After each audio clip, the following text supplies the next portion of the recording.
네, 오늘 주시는 하나님 말씀은 요한복음 12장을 보겠습니다.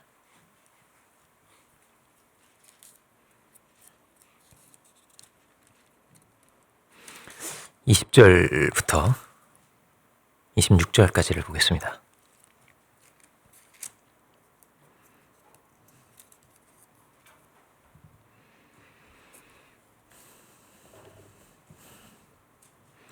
사신 줄 알고 제가 봉독하겠습니다. 명절에 예배하러 올라온 사람 중에 헬라인 몇이 있는데 그들이 갈릴리 벳세다 사람 빌립에게 가서 청하여 이르되 선생이여 우리가 예수를 배우고자 하나이다 하니 빌립이 안드레에게 가서 말하고 안드레와 빌립이 예수께 가서 여쭈니 예수께서 대답하여 이르시되 인자가 영광을 얻을 때가 왔도다. 내가 진실로 너희에게 이르노니 한 알의 빌이 땅에 떨어져 죽지 아니하면 한 알 그대로 있고 죽으면 많은 열매를 맺느니라. 자기 생명을 사랑하는 자는 잃어버릴 것이요 이 세상에서 자기의 생명을 미워하는 자는 영생하도록 보전하리라. 사람이 나를 섬기려면 나를 따르라. 나 있는 곳에 나를 섬기는 자도 거기 있으리니 사람이 나를 섬기면 내 아버지께서 그를 귀히 여기시리라. 여기까지 보겠습니다. 오늘 말씀의 제목은 참된 생명의 진리라는 제목으로 말씀을 증거하겠습니다. 성경에서 말하고 있는 진리는 어떤 것일까요? 요한복음은 태초에 로고스가 있었다 이렇게 시작을 합니다. 그 로고스가 무엇인가 하는 거예요. 예수님은 이 땅에 오셔서 말씀도 전해주시고 능력도 보여주시고 그런데 요한복음은 예수님 그분 자체가 그가 로고스이다 이렇게 말하고 있는 것입니다. 어떤 해석이나 어떤 이론이나 어떤 지혜가 아니라 그가 모든 창조 세계의 근본이다. 어떤 가르침이나 교훈이 아니라 예수님의 삶이 바로 로고스다라는 것이죠. 이 죄 많은 세상에 주님이 오셔서 주님은 정말 가진 고초를 다 겪으셨는데 주님은 낮은 자리에 오셨습니다. 그리고 죄인들을 사랑하시고 섬기시고 정말 가까이 하지 않는 사람들이죠. 세리라든지 죄인들이 주님은 그들을 찾아가시고 그들을 돌이키시고 그들을 사랑하시고 그들을 위해서 희생하신 것이 그 모든 삶이 복음이다라는 거예요. 주님은 이 땅에 오셔서 모든 것을 우리를 위해서 다 주셨죠. 마지막 한 호흡까지, 마지막 피 한 방울까지 그 모든 것을 내어주신 그 사랑을 우리가 복음이다 하겠습니다. 우리가 하나님을 알 수도 없고 볼 수도 없는데 주님이 이 땅에 오셔서 보여주셨어요. 어떻게 해요? 말씀도 주셨지만 말씀만이 아니라 예수님의 모든 삶이 메시지라는 거예요. 모든 삶이 말씀이에요. 그리고 그 끝은 죽음이죠. 죽음으로도 말씀하셨다는 거예요. 우리의 길은 주님의 그 진리를 배우는 길이다 할 수 있습니다. 주님이 가신 그 길을 따라서 우리가 가고 있는가? 지식으로서가 아니라 어떤 것을 깨닫는 것이 아니라 그죠? 삶으로 우리가 따라가고 있는가? 배우고 있는가 하는 것이죠. 신앙 안에서 성도의 교제도 있고 말씀도 묵상하고 기도도 하고 그죠? 그리고 소감문도 쓰기도 하고 은혜도 받고 감동도 받고 하는데 정말 우리가 얼마큼 복음이 우리에게 배워졌는가? 그렇지 않겠어요? 이게 있는 거예요. 내가 얼마큼 나에게 복음이 배워졌는가? 내가 배웠는가? 얼마큼 주님을 따라가고 있는가? 오늘 26절에는 사람이 나를 섬기려면 이렇게 돼 있죠. 주님을 섬긴다는 것은 주님과 함께 가는 거예요. 함께 기쁜 마음으로 즐거운 마음으로 주님과 같은 길을 우리가 가고 있는가 하는 것입니다. 주님이 이 하늘의 미랄이 땅에 떨어 죽지 아니면 하늘 그대로 있고 죽으면 많은 열매를 맺는다. 이 하늘의 미랄이 예수님이죠. 예수님이에요. 우리가 예수님의 몸된 교회인데 우리는 하늘의 미랄인가? 그죠? 하는 것입니다.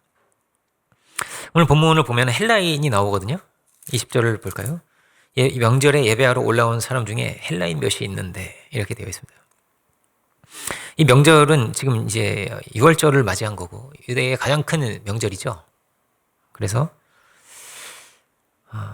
많은 사람들이 이 각지에 흩어져 있는 수많은 유대인들이 오는데 이방인 중에도 믿는 사람도 있고, 그죠? 그 중에 헬라인도 몇이 있었다 이렇게 되어 있습니다.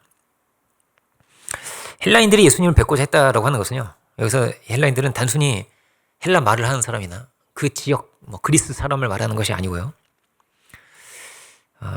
진리를 찾는 사람들을 말하는 겁니다. 진리를 찾는 사람들인 거예요. 마치 그 예수님 태어나셨을 때 동방 박사들이 예수님 찾아오죠. 마치 그런 것처럼 이 사람들은 이방인이지만은 진리를 찾는 사람들입니다. 그래서 이 예배하러도 이리 오는 거예요. 이렇게 예루살렘으로 오는 것이고 이들이 예수님을 찾아왔다는 것입니다. 말하자면 이 시대의 지성인 거예요. 지성. 이 시대는 그레코 로만이라고 하죠. 헬레니즘 문화가 지배하던 그런 세계였습니다. 그리스 로마의 문화가 역사의 중심에 있는 거예요. 당시에는. 그 로마는 뭐 세계의 중심인 거죠. 모든 길은 다 로마로 통한다는 얘기만 들어보셨죠? 그런 세계였습니다. 로마는 정말 엄청난 문명이 꼽혔기 때문에 이전과는 비할 수 없는 역사를 써간 거예요. 그죠? 로마인들은 자신들이 로마인이라는 엄청난 긍지를 가지고 살았고 로마인이라는 거는 다르게 말하면 이런 거예요. 우리는 야만이 아니다. 야만과 다르다. 이런 거거든요. 우리는 다른 세계를 만들고 살아간다. 이렇게 생각을 했습니다. 수준이 다르다고 하잖아요. 그죠? 수준이 다르다. 이렇게 생각을 하는 거예요. 우리나라도 한때는 굉장히 야만이었지 않았을까요? 그죠? 점치고 그 외국의 선교사가 우리나라에 와서 이 말라리아 이 백신을 줬는데 그 백신을 보고 들고 가다가 거짓말인 것 같은 거예요. 에이 뻥이지 이러면서 이걸 던져다 다 깨뜨렸다는 거예요. 이게 우리나라에서 있었던 일이라는 거예요. 못 믿는 거죠. 그죠? 미국에서는 막 기차가 다니고 전기가 막 그죠 있는데 우리나라는 굉장히 이렇게 배우지 못하고 그죠? 미신에 빠져 있는 그런 세계였죠. 그러니까 로마인들은 엄청난 긍지를 가지고 살았습니다. 지금이야 뭐 이 문명화된 세계가 너무나 당연하지만은 당시에는 이 제대로 된 뭐 법과 질서, 정치, 교육, 문화 이런 것이요 로마에나 있는 거예요. 로마에나 있는 거예요. 건축도, 뭐 수학도, 철학도 그죠? 다 이 로마가 중심이고 다른 세계와는 비할 수 없는 것이죠. 우리가 잘 아는 좀 이제 수학 싫어하는 사람은 싫어하죠. 피타고라스라든지 그런 다 로마 사람이에요. 플라톤, 아리스토텔레스 이런 사람들이 다 이제 로마 사람이고 요한복음 12장 뭐 수백 년 전에 이미 한 300년쯤 전에 그런 사람들이 나왔어요. 지금도 어떠냐면요. 문명화되어 있지 않은 곳이 있죠. 그죠? 원주민들이 사는 곳에 가면요. 쓰는 단어 자체가 몇천 개 안 된대요. 1000개, 2000개 이렇게밖에 안 되는 거예요. 성경은 적어도 10,000단어 정도는 해야지 이제 볼 수가 있는데 그러니까 초등학교 저학년 수준의 언어를 구사하는 거예요. 그렇게 살아가는 거예요. 법도 제대로 없고 그 많은 경우에 어떠냐면요. 그 지역을 누가 다스리냐. 법도 없고요. 그냥 샤먼이 다요. 샤먼. 그 점쟁이가 이게 옳다고 이게 옳은 거고 그가 재판도 그거 하는 거예요. 이렇게. 그의 기분에 따라서 그의 뭐 영감에 따라서 그 점치는 거에 따라서 막 이 마을의 운명이 막 좌우되는. 근데 여러분 유럽도 고대에는 그랬어요. 유럽도 그랬던 거예요. 이 로마 사람들은 긍지가 엄청난 거예요. 정복 전쟁을 막 하고 노예를 삼고 막 이랬는데도 우리는 야만을 문명화시키고 있어. 이런 생각을 했어요. 그런 과정이라고 생각했어요. 로마의 이 정복됐다는 거를 영광으로 생각해라. 이렇게 생각했어요. 지금이야 뭐 이제 뛰어난 과학자가 동양에도 있고 서양에도 있고 다 있잖아요. 근데 100년쯤 전에는 어떠냐면요. 뛰어난 과학자, 뭐 정치가 뭐 이런 지성들이요 다 서구에 있었잖아요, 그죠? 동양이 어디 있어요? 없죠. 그런데 이 그리스 로마 시대에는 어땠을까요? 그리스 로마에만 있었던 거예요. 그죠? 그랬습니다. 또 해석하고 분석하고 체계적으로 이해하고 종합하고 이런 능력이요 중요한 거잖아요, 그죠? 중요한 거예요. 역사와 세계를 발전시켜 가는 거죠, 그게.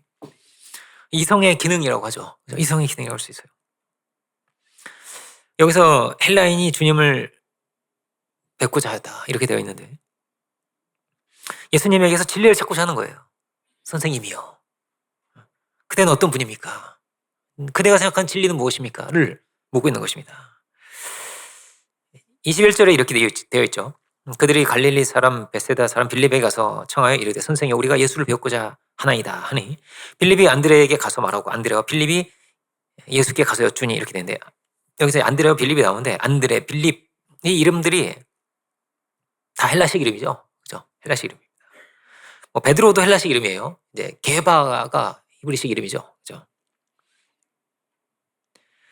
빌립과 안드레가 나오는데 이 사람들이 아마도 헬라 말을 좀 할 줄 아는 사람들이 아닌가 이렇게 생각해 볼 수 있습니다. 통역이 돼야 되잖아요. 그죠? 빌립은 어떤 사람이냐면요. 예수님께 이제 요한복음 14장에 나오는데 아버지를 우리에게 보여주세요. 그러면 족하겠습니다. 이랬던 사람이었습니다. 오병이어 때도 뭐라고 말했냐면요. 이 수많은 사람들이 배가 고프니까 200데나리온이 있어야 되는데 예수님이 계산기가 굉장히 막 돌아가는 그런 사람이었어요. 200이 있어야 됩니다. 돈 있어도 못 사요, 주님. 막 이런 그죠? 여러분 그 수천만 원어치 빵을 한꺼번에 살 수 있어요? 못 사잖아요, 그죠? 안 된다. 뭐 이런 사람이었습니다. 똑똑한 사람이죠. 그러니까 여러분 예수님의 12제자 중에도 이런 사람도 있었습니다. 지적이고 실증적이고 도마도 그런 사람이죠. 도마도 어떤 사람이에요? 이제 손가락을 넣어봐야지 내가 그래야 넣어봐야 믿을 수 있는데 내가 이런 사람이었어요. 그러니까 이런 지적이고 실증적인 타입의 그런 사람이었습니다. 빌립의 대사는요. 여러분 요한복음에만 나옵니다. 다른 세 복음서에는 빌립의 대사가 한마디도 없어요. 요한복음에만 나올까요? 요한복음은 헬라인을 위한 복음이거든요. 그래서 뭐라고요? 태초에 뭐가 있어요? 로고스가 있었잖아요. 로고스라고 하면 헬라인들은 번뜩 귀가 로고스 이렇거든요. 그래서 이 빌립이나 도마 같은 사람이 중요한 거예요. 헬라인한테는 그게 중요했거든요. 헬라인도 하고 싶은 게 뭐예요? 나도 손가락을 넣어보고 싶은 거예요. 그러니까 이런 사람을 써놓은 거예요. 그죠? 복음서에. 경험이 중요하거든요. 그죠? 그런 사람들인 거예요. 이 헬라인들에게 예수님께서 뭐라고 말씀하시는 거예요? 이 대자연의 이치를 따라서 진리의 귀한 세계를 가르쳐 주시는 거예요. 예수께서 대답하여 이르시되 인자가 영광을 얻을 때가 왔도다. 인자의 영광을 얻을 때가 왔다. 예수님의 삶이 있는 거예요.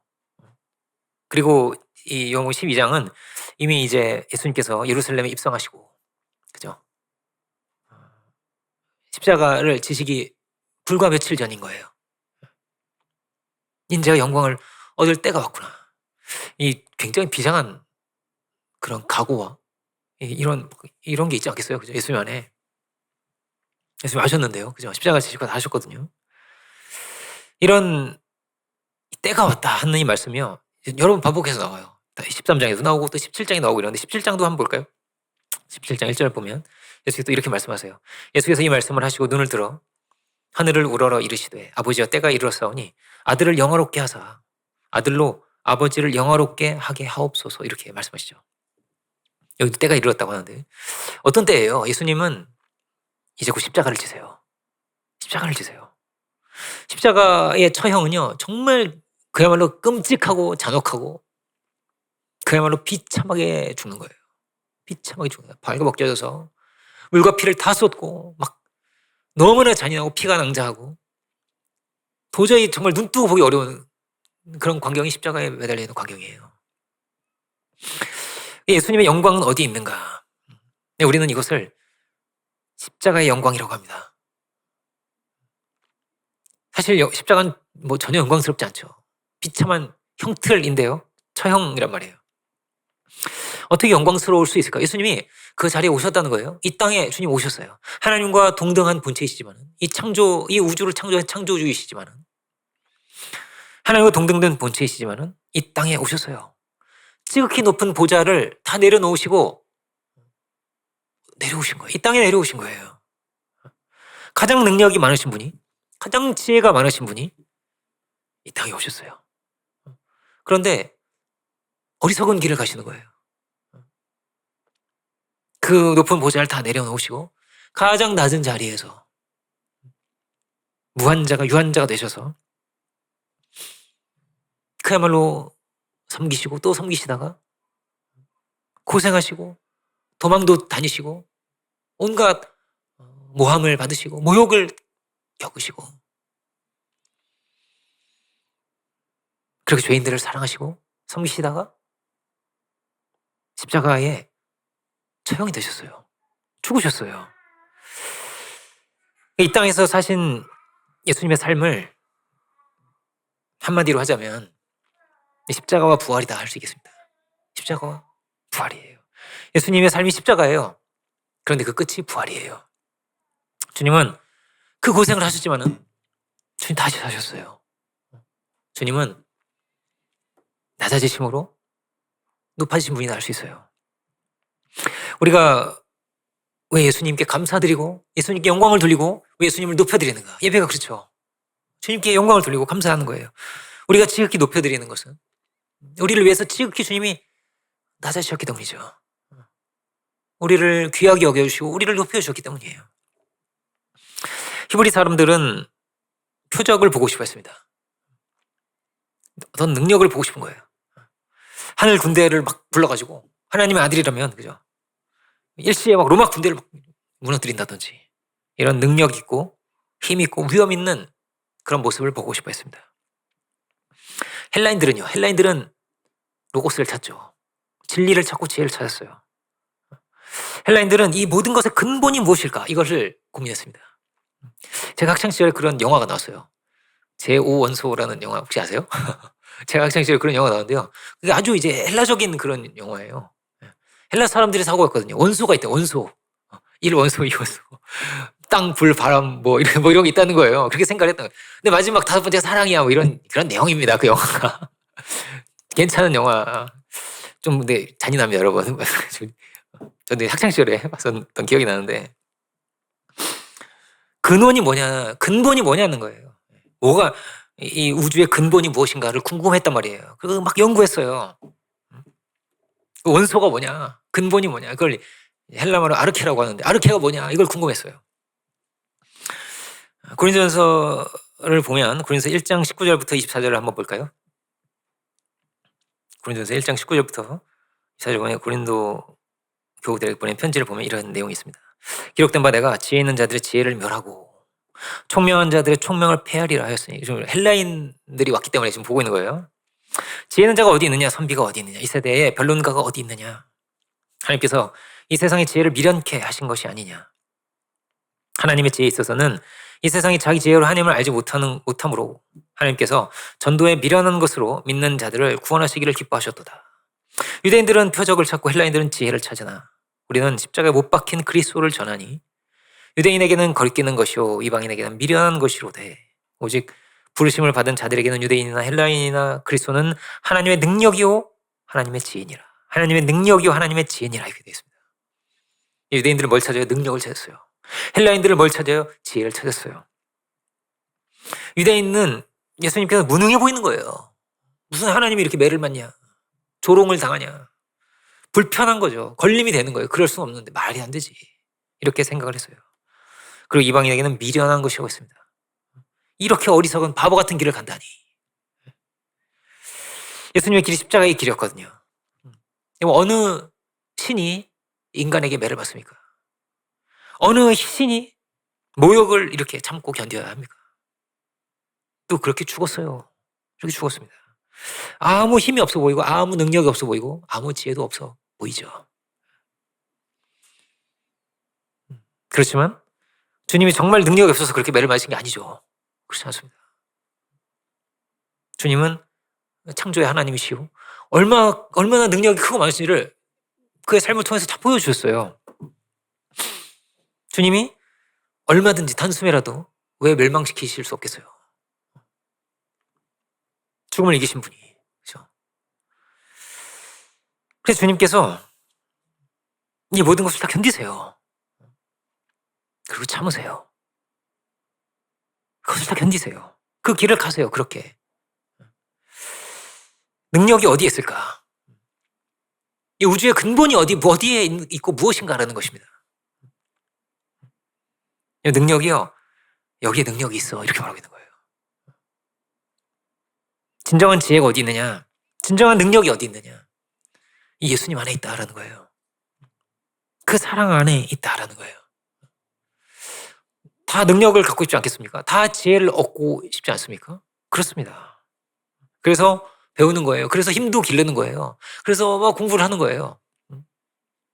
모든 인생이 그렇게 살아가는 거예요. 힘을 얻고 힘을 기르고 스펙을 쌓고 경쟁을 해서 이기려고 하고 그죠? 하나라도 더 가지려고 하고 그런 것입니다. 그리스 로마의 신은요 다 그런 신이에요. 어떤 신? 능력의 신, 아름다움의 신, 쾌락의 신 그런 신이에요. 물질과 풍요와 다산과 그죠? 온갖 지혜를 상징하는 거예요. 그리스 로마의 조각들을 여러분 보시면 생각해 보시면 그렇죠. 늙었어요. 막 신이 늙은 거예요. 이렇게 제우스면 늙었어요. 이렇게 수염이 막 길고 있어. 근데 몸이요 20대예요. 몸짱이야. 말도 안 되는 몸짱 할아버지가 이렇게 막 이러고 있잖아요. 근육도 어떻게 막 조각 이렇게 막 최적한 막 그런 비율로 이렇게 막 근육이 막 이렇게 돼 있잖아요. 그죠? 그런 할아버지는 그런 몸이 나올 수가 없어요, 여러분. 불가능해. 살은 늘어지고 막 그죠? 똥배는 나오고 이런 게 할아버지 그렇게 돼 있지? 막 그런 몸을 가질 수 없잖아요. 그죠? 근데 그런 몸으로 막 이렇게 있는 거예요. 불가능한 조합이죠. 그죠? 백발과 수염은 지혜를 상징하는 거예요. 근육질의 몸은 능력을 상징하는 거예요. 여러분 이게 우상이에요. 모든 사람이요 다 그걸 얻고 싶어해요. 그거 갖고 싶어요. 그걸 쳐다보면서 사는 거예요. 그래서 그 우상을 그렇게 쳐다보면서 사는 거예요. 다 힘과 능력과 지혜를 다 추구하면서 살아가는 거예요. 물론 이성이 필요해요. 지혜도 필요해요. 그리스 로마 신화 안에 굉장히 많은 철학적인 메시지가 있어요. 그죠? 이거는 심리학이라고 할 수 있어요. 능력도 뭐 필요하겠어요. 그죠? 그러니까 사도 바울이 뭐라고 말하냐면요. 사도 바울 같은 지성이 없는데 그가 이렇게 말합니다. 그거는 세상 초등학문이야. 이렇게 말합니다. 그거 초등학문이야. 그리고 초등학문이 그리고 괜찮아. 어떤 면은 괜찮냐. 몽학 선생쯤은 돼. 이렇게 말합니다. 초등교사라고. 다른 번역은 주님께로 인도해주는 몽학 선생님 정도 되지. 초등학문이 필요합니다. 그죠? 여러분 초등학문을 공부하고 계신 학생 여러분 공부하셔야 됩니다. 필요합니다. 그런데요, 우리를 구원할 수 없어요. 우리를 구원할 수 없어요. 영원한 진리가 그 안에 있잖아요. 이 고린도서 13장은 다 폐해하고 다 사라진다는 거예요. 방언도 지혜도 하늘에서 이 땅에서 오개구어하고 뭐 이래도요. 하늘에서 그거 필요 없어요. 그죠? 무슨 말할지 어떻게 알아? 하늘 그죠? 이 땅에서 박사 하늘 박사 아니야 그죠? 아니고요. 이 땅에서 장군이 하늘 장군 아닙니다. 이 땅의 대통령 하늘 아무 상관없죠. 그죠? 아무 상관없어요. 다 사라지고 마는 거예요. 다 죽음 아래 있는 거예요. 죽음을 넘어서면 아무 쓸모가 없는 거예요. 그게 그죠? 정말 우리를 살리는 것이 무엇인가라는 거예요. 생명이 어디 있냐라는 거예요. 생명을. 그 똑똑한 사람, 지혜로운 사람을 찾아봤어요. 생명이 어디 있는지를 가르쳐 줄까? 주님 말씀하시는 거예요. 영원한 것은요, 어디에 있어? 십자가의 진리에 있다는 거예요. 사랑의 진리에 있어. 사도 바울은 뭐라고 말합니까? 아주 지적인 이 사도 바울이 초등학문이라고 아까 얘기했죠. 그리고 했던 말이 뭐냐면요. 그리스도 예수를 아는 지식이 뭐예요? 가장 고상하다 이렇게 말했습니다. 고상해. 최고 고상한 거야. 얼마큼 고상해? 다른 거는 좀 이렇게 좀 배설물 같은 거야.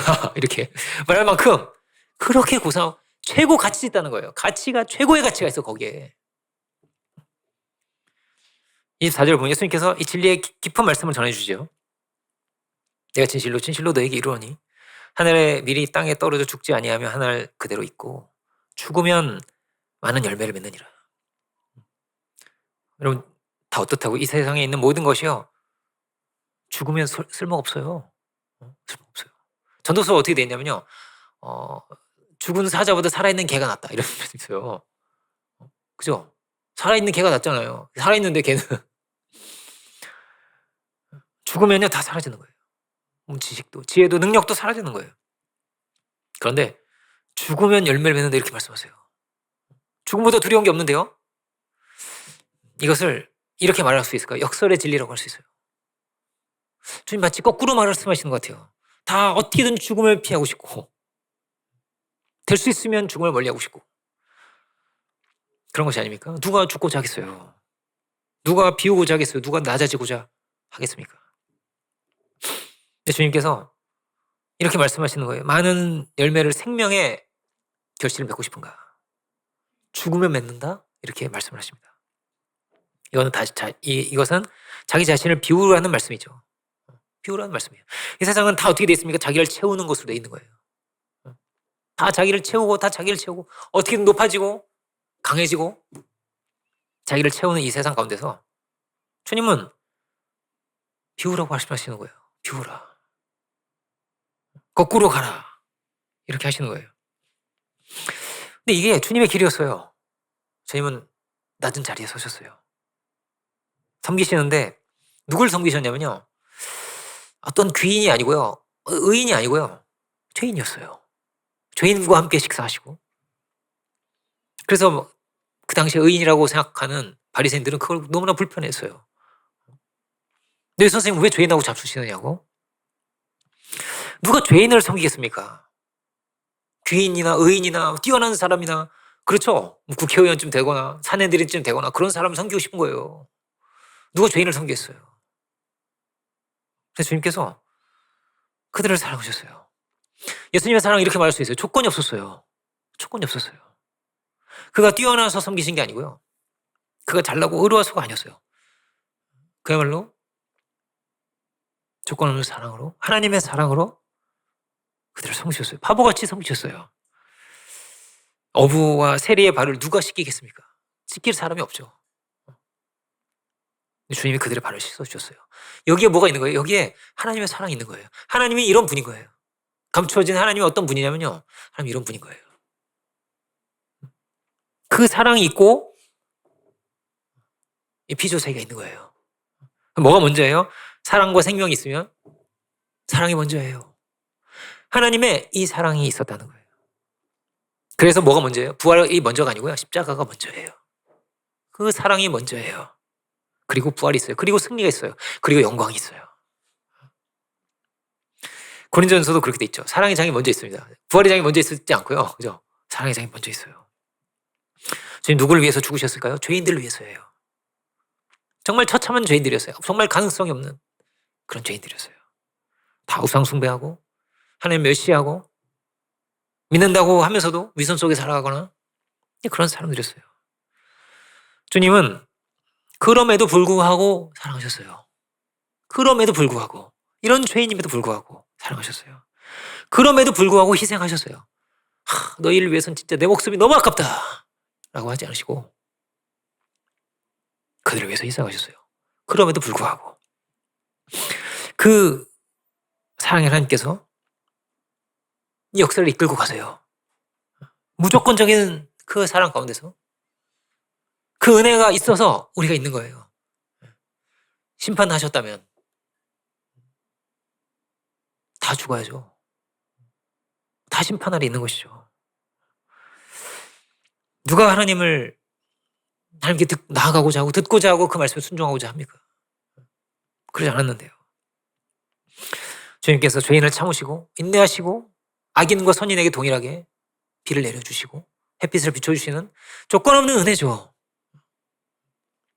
그 은혜 안에 우리가 있는 것이죠. 그들을 사랑하시고 주님 끝에서 죽으셨어요. 25절을 보면 이렇게 되어 있죠. 자기 생명을 사랑하는 자는 잃어버릴 것이요. 이 세상에 자기의 생명을 미워하는 자는 영생하도록 보존하리라. 거꾸로 살아야 돼요. 자기 생명 미워하는 사람 아무도 없을 텐데, 그죠? 어떻게 미워하지? 이제부터 미워할 고민을 해봅시다. 미워해야 되는데, 오늘부터 미워하자. 내 생명을 미워하자, 그죠? 우리가 생명에 대해서 생각해 봐야 되는 거예요. 이 땅의 생명이 살기 위해 사는가라는 거예요. 어려운 말입니까? 살기 위해 사는가? 여러분 생명의 본질은요 유한하다는 거예요. 죽어요. 우리는 전부 죽는 거예요. 100년 뒤에 여기 있을 사람이 몇 명 있을 수도 있습니다. 몇 명 있을 수 있지만 거의 없을 거예요. 그죠? 아마 저는 거의 99.9%의 확률로 없고 없지 않겠어요. 우리 여기 다 없어져요. 시간이 소중하고 인생이 귀한 것은요 유한하기 때문이에요. 인생은 사라져가는 거거든요. 지나가 버리고 마는 거예요. 지나가는 거예요. 이렇게 지나가 버리기 때문에 이걸 정말 잘 써야 되는 거예요. 잘 써야 되는 거예요. 잘 소비해야 되는 거예요. 어떻게든 지키고 이렇게 이게 아니라 이게 내 생명 이게 지키는 게 아니고요. 잘 써야 되는 거예요. 소비하는 거니까요. 시간을 소비하는 거잖아요. 우리가 물질을 소비하는 거예요. 인생은 어떻게 써야 돼? 잘 써야 되는 거예요. 그 잘 썼느냐가 장례식장 가보면 나오는 거예요. 잘 썼네. 아, 이 사람은 잘 못 썼네. 그죠? 나오는 거예요. 이 생명 안에는 뭐가 들어있느냐라는 거예요. 생명 안에 뭐가 들어있대요. 하나의 미랄 안에요. 뭐가 들어있어요. 하나의 미랄 안에 내가 영원히 미랄로 내가 살 거야가 아니고 그렇게 돼 있지 않고요. 그 안에 꿈이 들어있어요. 꿈이 들어있어요. 자기를 막대 보존하려고 하는 것이 아니라 깨어져서 수많은 생명과 결실을 맺고자 한다는 거예요. 이게 그의 영광이에요. 미랄의 기능이에요. 그러면 우리 안에는 뭐가 들어있을까요? 미랄은 이게 들어있어요. 그죠? 우리 안에 뭐 들어있나요? 여러분 뭐가 들어있습니까? 꿈이 들어있나요? 인생을 3생이라고 그래요. 3번 산다는 거예요. 엄마 뱃속에서 10달 살고 이 땅에서 한 100년 살고 100년 살면 좋겠네. 그리고 영원한 세상에서 사는데 근데 이 생은요 지나간다니까요. 다음 생을 위해서 있는 거예요. 지나가는 거예요. 올챙이 시절이 지나가듯이 그죠? 개구리가 되잖아요. 지나가듯이 지나간다는 거예요. 영원한 생명을 위해서 그 한 자리를 위해서 우리가 있다는 거예요. 우리 안에는 깊은 곳에 뭘 추구합니까? 영원한 생명을 추구하고 영원한 사랑을 원하고 조건 없는 은혜를 원하고 우리 안에는 인생 안에는요 이게 들어있어요. 들어있다는 거예요. 우리가 공부도 물론 해야 하고 명예롭게도 살아야겠고 그렇지만 그게 다가 아닌 거예요. 마치 미랄 안에 씨앗 안에 뭐가 들어있던 것처럼 그 꿈이 들어있는 것처럼 우리 안에도요 고귀한 뭐가 있는 거예요. 하나님의 뜻이 들어있다는 거예요. 고귀한 하나님의 뜻이 들어있다는 거예요. 수많은 결실을 맺길 원하시는 사랑의 결실을 맺길 원하시는 하나님의 뜻이 들어있다는 거예요. 주님이 이 땅에 오셔서 그 생명을 막 보존하시고 아니죠. 오래 안 사셨어요. 33년 정도 사셨어요. 건강하게도 아니에요. 십자가에 달리시고요. 불과 몇 시간 안 지나서 돌아가셨어요. 예수님은. 체력도 없고 하도 막 매도 맞아가지고 예수님이 이 땅에 오셔서 그야말로 자기의 목숨을 자기의 생명을 그 시간을 주고 또 주시고 주셨어요. 그렇게 다 써버리셨어요. 주님은. 어차피 인생이 다 소비가 되는데 주님은 그렇게 쓰셨어요. 예수님 십자가는 뭐예요? 희생이에요. 그 젊은 나이에 여기 있는 대부분이 33이 넘지 않겠습니까? 그죠? 얼마나 좋은 나이예요.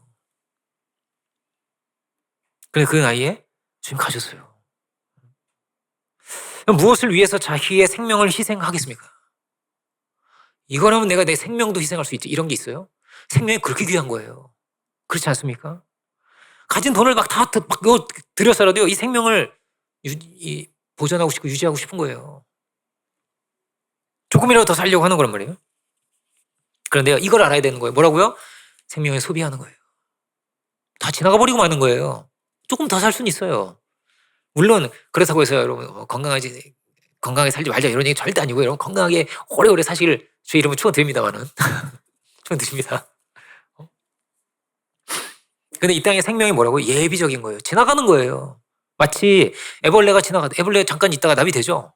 지나가는 거예요. 지나가 버리고 마는 거예요. 애벌레로 내가 오래오래 살아야지. 내가 오래오래 내가. 그렇지 않아요. 그렇지 않아요. 나비 돼야 되는 거야. 중요한 건 뭐가 되는 거예요? 나비가 되는 거예요. 중요한 건 뭐예요? 부활의 영광에 참여하는 거예요. 영원한 생명과 영광이 들어가는 거예요. 하나님의 아들의 형상을 본받는 거예요. 이 땅에 태어났다면. 오래오래 사는 게 좋을까요?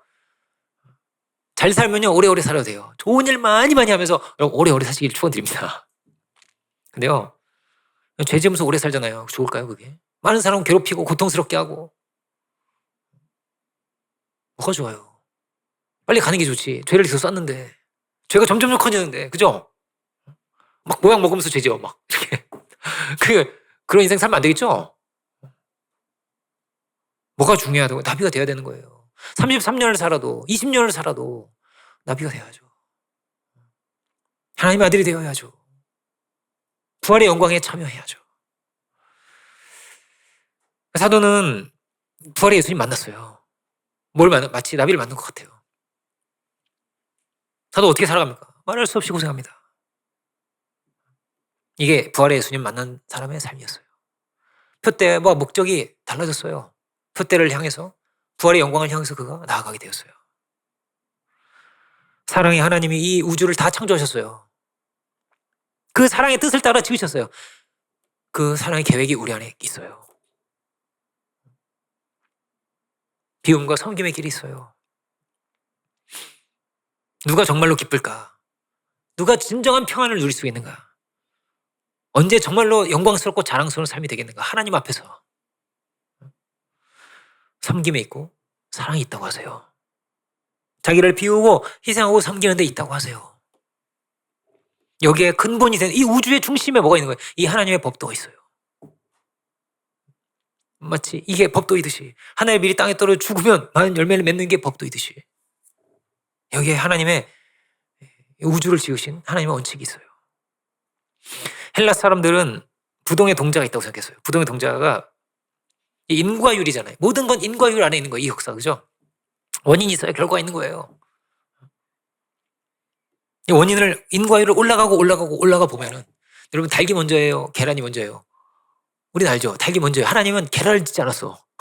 닭을 지으셨거든요. 닭이 먼저예요. 그죠? 그 원인을 올라가 보면 뭐가 있는 거예요? 불변의 원인, 하나의 원인이 있다는 거예요. 과학자들은 이게 빅뱅이다 이렇게 말하는 거예요. 과학자들은. 그죠? 철학자들은 그 원인자가 있다. 이 원인이 뭘까 도대체 이게? 이게 아리스토텔레스의 말이에요. 부동의 동자가 있는 거야. 모든 거의 원인을 파고 올라가면 부동의 동자가 있는 거야. 그러면 그 부동의 동자가 이 땅에 찾아왔어요. 예수님이에요. 예수님 오셨어요, 이 땅에. 그 원인이 무엇이었냐? 이 역사와 우주를 왜 지으셨냐 도대체?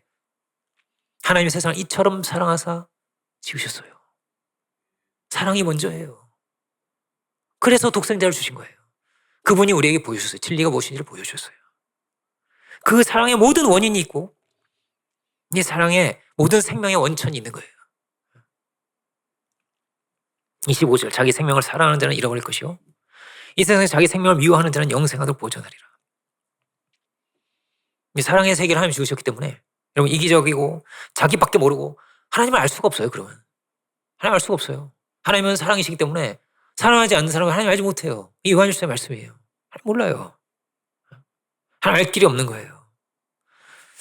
우리가 예수님을 닮아갈 수 있다면, 그 사랑의 뜻을 따라 우리가 갈 수 있다면, 섬김의 길을 갈 수 있다면 영원하신 그 하나님을 우리가 알게 되는 거예요.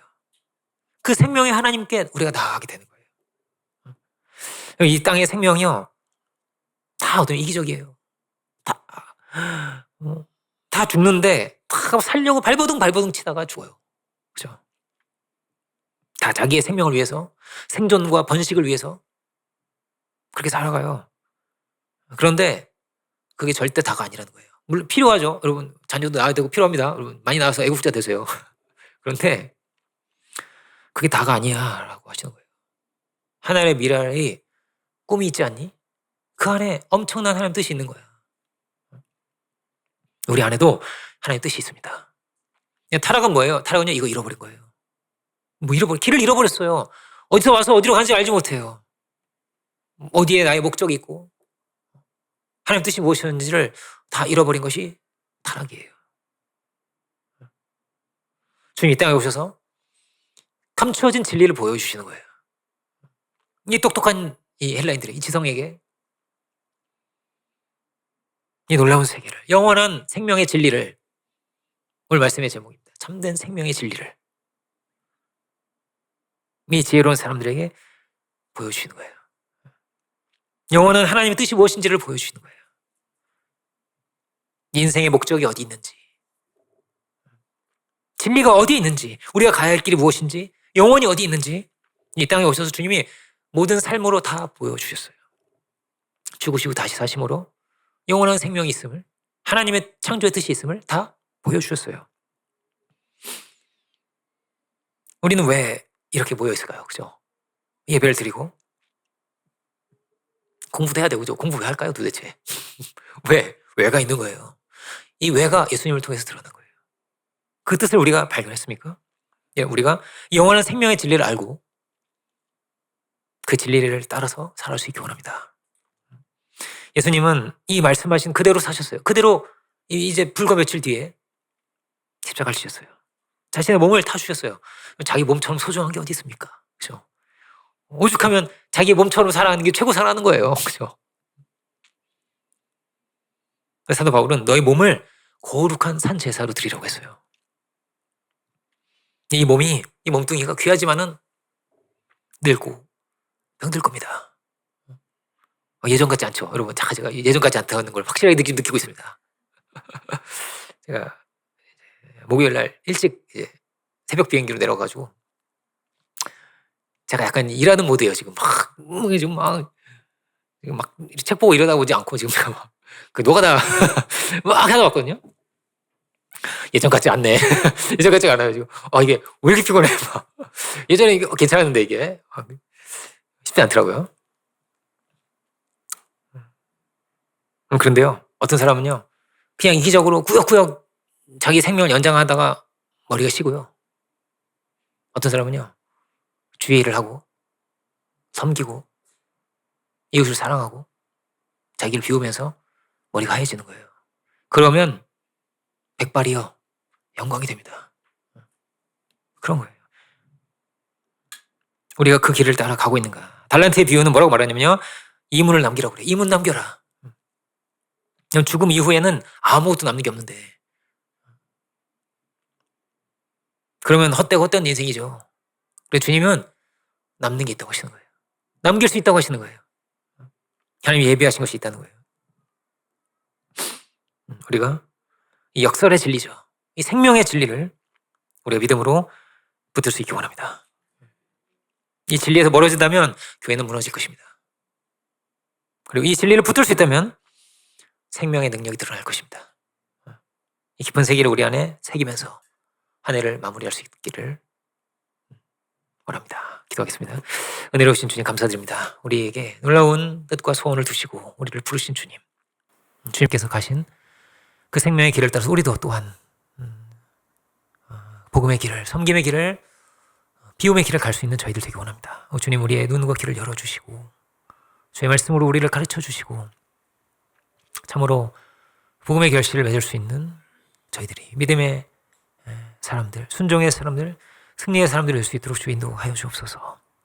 우리가 갈 길을 잃어버리는 자들이 아니라 참으로 예수님 안에서 분명한 믿음의 길을 따라갈 수 있는 저희들 되게 해주시고 겸손한 마음으로 주의 말씀을 순종하여서 생명의 길을 열어갈 수 있는 우리 모두가 다 되게 하여 주옵소서. 우리 한 사람 한 사람, 우리의 가정이, 우리의 교회가, 우리가 하는 모든 일들이 복된 일이 되어서 주의 기쁨과 영광이 되게 하여 주시고 예수님을 통해서 아버지께서 영광을 받으셨듯 주여 우리가 또한 우리를 통하여 아버지께서 영광을 받는 우리의 삶이 다 될 수 있도록 은혜와 축복을 주여 더하여 주옵소서. 모든 영광을 주께 올려드리기 원하올 때 모든 말씀 예수 그리스도 이름으로 기도드립니다. 아멘.